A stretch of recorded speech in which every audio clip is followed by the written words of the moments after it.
ફરીથી આપ સૌનું હાર્દિક સ્વાગત છે અમારી આજની રજૂઆત ઇન્દ્રોડા ગામ વિહતમાના ઇતિહાસમાં।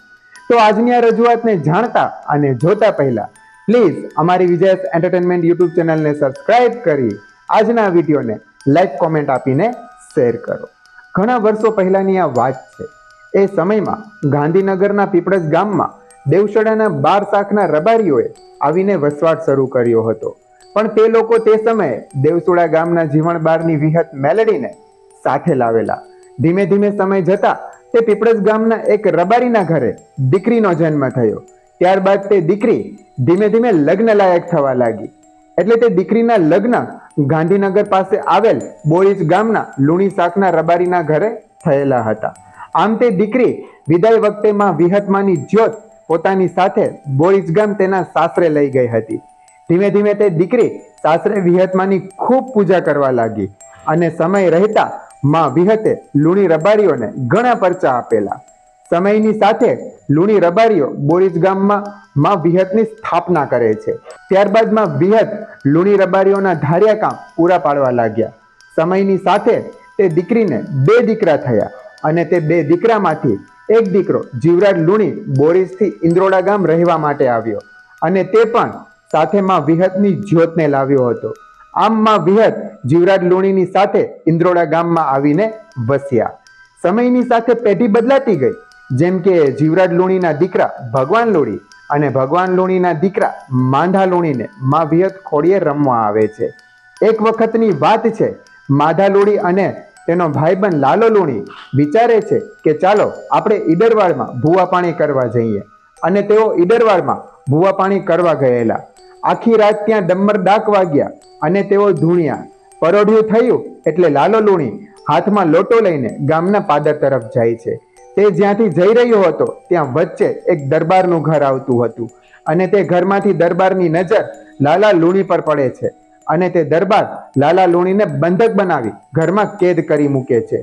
તે દરબાર લાલા લુણીને એક તૂટેલી સાકર આપીને કહે છે કે લે આ સાકર અને કે તારી માતાને કે આને પહેલા જેવી કરી બતાવે તો હું માનું કે તારી માતા સાચી, બાકી તને આજે હું અહીંયાથી છોડવાનો નથી। આ સાંભળીને લાલા લુણીના માથા પરથી પરસેવો વળવા લાગ્યો અને તે ચિંતામાં મુકાયો। છતાં તેણે એકવાર મનમાં માં વિહતને યાદ કરતા કહ્યું કે હે મારા દેવસુણાના જીવણબારની વિહત, આજે તું સમયસર આવીને મારું કામ નહીં કરે ને તો આ દરબાર મને આજે અહીંથી જીવતો નહીં છોડે। અને કહેવાય છે ત્યારબાદ માં વિહત મેલડી આવ્યા અને લાલા રબારીએ તૂટેલી સાકર જોડવાનું શરૂ કર્યું। ધીમે ધીમે સાકર જોડાવા લાગી અને સાકર પહેલા જેવી થઈ ગઈ। ત્યારબાદ તે સાકર લાલા લુણીએ દરબાર તરફ ફેંકી અને માં વિહત હાકોટો કરીને બોલ્યા, હે દરબાર, લે તારી આ સાકર, હવે હું તને નહીં મેલું અને જો તને મેલું ને તો હું દેવસુણાના પાદરનું દેવ ન કહેવાવ। આ સાંભળીને તે દરબાર માતાજીને કરગરીને કહેવા લાગ્યો, હે માં, મને માફ કરી દે, મારાથી મોટી ભૂલ થઈ ગઈ છે, માં મને માફ કરી દે। ત્યારબાદ માં વિહત બોલ્યા કે હે દરબાર, આજે તું મને એક વેણ આપ કે આજ પછી તું ક્યારેય કોઈ દિવસ કોઈ દેવ કે તેના ભક્તનું પારખું નહીં કરે, કોઈ દેવની મસ્કરી નહીં કરે। આમ માતાજીએ દરબારને જતો કર્યો। ત્યારબાદ સમયની સાથે માંધા લુણીને એક દીકરો થયો જેનું નામ કાળો લુણી હતું। સમયની સાથે સાથે કાળાભાઈને પણ 2 દીકરા થયા, પ્રફુલભાઈ અને બળદેવ લુણી। એકવાર કાળા લુણી માતાજીના માંડવે ધૂણવા બેઠા હતા ત્યારે માતાજી તેના ખોળીએ ન આવીને બળદેવ લુણીના ખોળીએ આવ્યા અને માતાજી બોલ્યા કે હું માધા લુણી અને દેવસુણા ગામનું દેવ બોલું છું।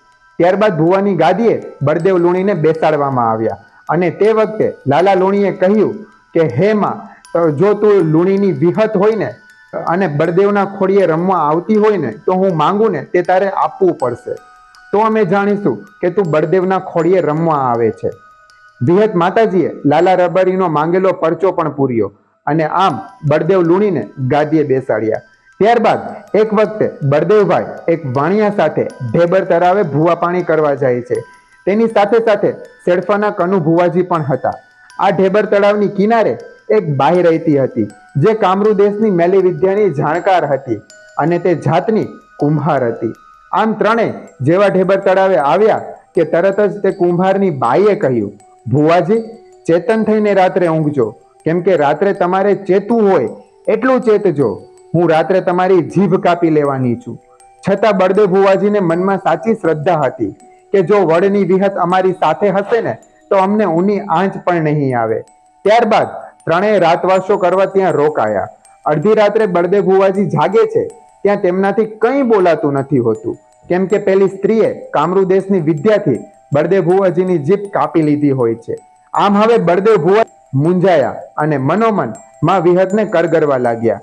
ત્યારે એમ કહેવાય છે માં વિહત બળદેવ ભુવાજી સામે પ્રગટ થયા અને બોલ્યા કે બળદેવ, શું મૂંઝાયો? હું દેવસુણાનું દેવ. સવાર પડતા તે બાઈને તારા પગમાં ના લાવું ને તો હું વિહત નહીં. ત્યારબાદ કહેવાય છે કે રાત્રે તે કુંભારની બાઈ આખી રાત ધૂળતી રહીને રડતી રહી. જેવી સવાર પડી કે તરત જ તે બાઈ બળદેવ ભુવાના પગમાં આવીને કરગરવા લાગી. ત્યારે બળદેવ ભુવાજીએ કહ્યું કે તું મને એક વચન આપ કે આજ પછી તું ક્યારેય કોઈ પર તારી કામરૂ દેશની મેલી વિદ્યાનો ઉપયોગ નહીં કરે.